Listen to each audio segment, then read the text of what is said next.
بسم اللہ الرحمن الرحیم۔ السلام علیکم ویورز، آج میں آپ کی خدمت میں پھر ایک نئے ٹاپک کے ساتھ پیش ہوا ہوں۔ آج کا میرا ٹاپک ہے کہ اکثر لوگ ہبہ کرتے ہیں کسی نہ کسی، اپنے والد سے، اپنی والدہ سے، کسی چچا سے، کسی ماموں سے، تو ان کا اکثر ان کی وفات کے بعد وہ ہبہ گفٹ کسی نہ کسی غلطیوں کی وجہ سے وہ منسوخ ہو جاتا ہے۔ کوئی نہ کوئی شخص اس ہبہ کو کسی نہ کسی عدالت میں پاکستان میں چیلنج کر لیتا ہے اور وہ منسوخ ہو جاتا ہے۔ آج میں آپ کو وہ منسوخیوں، وہ غلطیاں آپ کے سامنے رکھوں گا کہ آپ نے یہ غلطیاں نہیں کرنی، تو اگر آپ یہ غلطیاں نہیں کریں گے تو آپ کا ہبہ نامہ کبھی بھی منسوخ نہیں ہوگا۔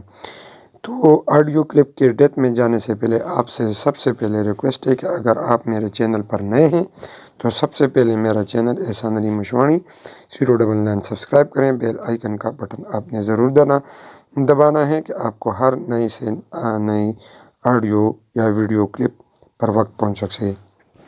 تو آئیے چلتے ہیں اپنے اصل ٹاپک کی جانب۔ اصل ٹاپک جو ہے کہ کن کن وجوہات کی بنا پر اکثر ہبہ گفٹ، جس کو انگلش میں کہتے ہیں گفٹ، وہ منسوخ ہو جاتا ہے۔ اگر عدالت میں کوئی ایسا مقدمہ آئے کہ مذکورہ جو ہبہ درج ہوا ہے وہ غلط ہے، تو عدالت اس مقدمہ میں جو حکم سناتی ہے اس کے بارے میں آپ کو تفصیلاً میں بتاؤں گا۔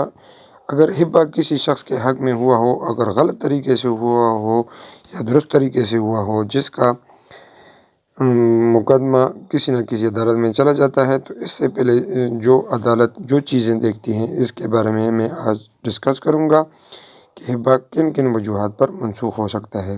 بے شک کوئی بھی ہبہ ہو، عدالت اس مقصد کے لیے نہیں ہوتی ہے کہ کوئی بھی چیز ہو، کوئی تحریر ہو، وہ سمجھتا ہے وہ شخص کہ یہ غلط ہے تو عدالت اس کو منسوخ کر سکتی ہے۔ وہ وجوہات میں آج آپ کے سامنے رکھوں گا۔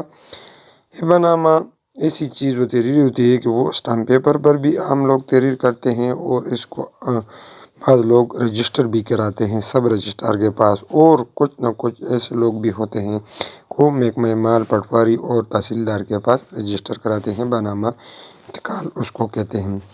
اب اس کے بعد ہبہ نامہ رجسٹر ہو یا ہبہ نامہ انتقال ہو یا ہبہ نامہ عام ڈیڈ ہو، تو دونوں کو عدالت منسوخ کر سکتی ہے، لیکن ہبہ نامہ کی رجسٹر کی طاقت ہبہ نامہ زبانی اور ہبہ نامہ ڈیڈ اور ہبہ نامہ انتقال سے زیادہ ہوتی ہے، کیونکہ جو رجسٹرار ڈیڈ ہوتی ہے اس کی ویلیو زیادہ ہوتی ہے۔ اب یہاں پر عدالت جو حکم سناتی ہے اس میں بہت ساری ایفیکٹس کو دیکھا جاتا ہے کہ کیا کیا حالات ہیں، اس مقدمے کے مدعی کا کیا ورشن ہے اور مدعلے کا کیا ورشن ہے، کس کس کے پاس کیا کیا ثبوت ہیں، اس کے ساتھ ساتھ ثبوتوں کے ساتھ قانون کو بھی دیکھا جاتا ہے۔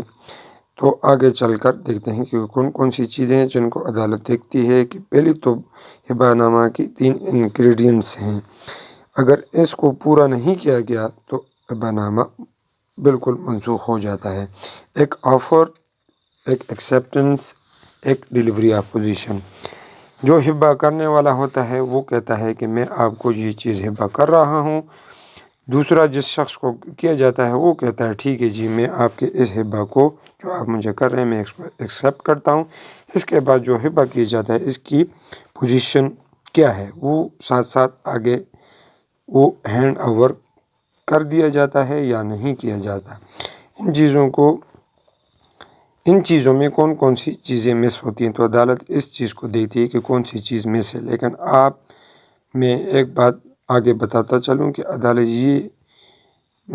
یہ ایک فیکٹ نہیں دیکھتی کہ سمپل عدالت اس مقدمے کو خارج کر دے، ایسا بالکل نہیں ہوتا۔ بہت ساری چیزوں کو عدالت دیکھتی ہے، بہت سے قوانین کو دیکھتی ہے، اور اس کے بعد عدالت اس پر اپنا حکم سناتی ہے۔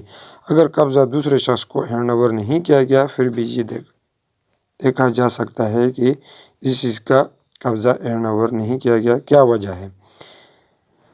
اگر بیوی کو ہبہ کیا ہے تو یہ دونوں ایک ہی گھر میں رہائش پذیر تھے، تو یہ وہی گھر تھا، تو یہ کنسٹرکشن پوزیشن ہو سکتا ہے۔ تو اس طرح عدالت بہت ساری چیزوں کو دیکھ کر اپنا فیصلہ سناتی ہے۔ اب یہاں پر دوسری جو بات ہے، ہبہ نامہ رجسٹر نہیں ہے، ایک عام سی ڈیڈ ہے، تو اس کو بھی سب رجسٹرار کے پاس رجسٹر نہیں کروایا تو یہ بھی ایک فیکٹ ہو سکتا ہے، عدالت اس مقدمے کو خارج کر سکتی ہے۔ اس کے بعد سب رجسٹرار کے پاس جو آپ نے ڈاکومنٹس رجسٹر کرائی ہوتی ہیں، رجسٹر کیا ہوتا ہے، تو اس کو بھی اکثر عدالت دیکھتی ہے، اس میں بہت ساری چیزیں دیکھتی ہیں۔ تو سمپل اسٹامپ پیپر لکھنا لازمی نہ ہے، اس کو بہت ضروری ہے کہ آپ رجسٹر کرائیں سب رجسٹرار کے پاس۔ اگر یہ نہیں ہے تو پھر یہ بھی ایک فیکٹ ہو سکتا ہے، مقدمہ خارج کر سکتا ہے عدالت۔ اب اس کے بعد ہبہ نامے میں 2 گواہ درج ہوتے ہیں، اگر وہ بھی آپ نے رجسٹر کرواتے وقت گواہ نہیں ڈالے ہیں تو یہ بھی ایک فیکٹ ہو سکتا ہے۔ آپ نے اپنے گواہ ایسے ڈالنے ہیں جن کو یہ سارا بیان پتہ ہو۔ اب اگر اس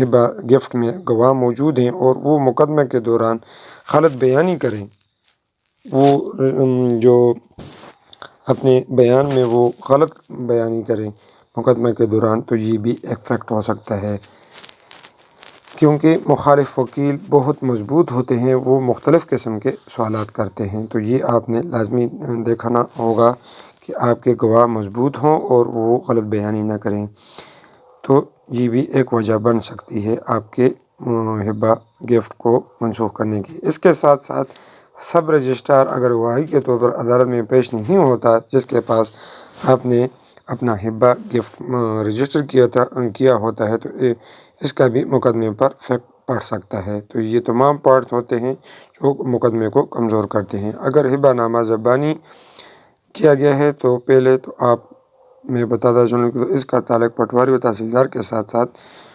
ہوتا ہے، تو اگر اس میں تحصیلدار پٹواری عدالت میں بطور گواہ پیش نہیں ہوتے تو یہ بھی ایک فیکٹ ہو سکتا ہے۔ آپ پٹواری اور تحصیلدار ایسے ہونے چاہیے، آپ نے اس طرح کرنا ہے کہ آپ نے پٹواری کو بھی اور تحصیلدار کو بھی بر وقت عدالت میں پیش کرنا ہوگا۔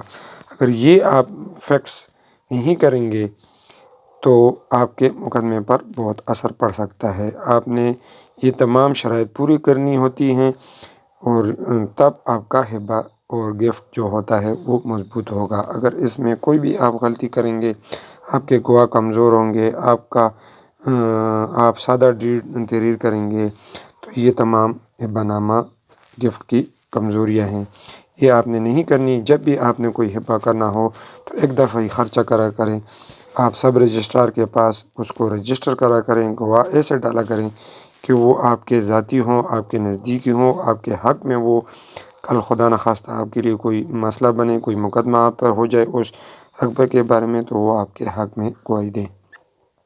تو یہ ساری چیزیں آپ سمجھ گئے ہوں گے، تو ان پہ عمل کرنا ہے۔ آج کے لیے اتنا ہی، اللہ حافظ، شکریہ۔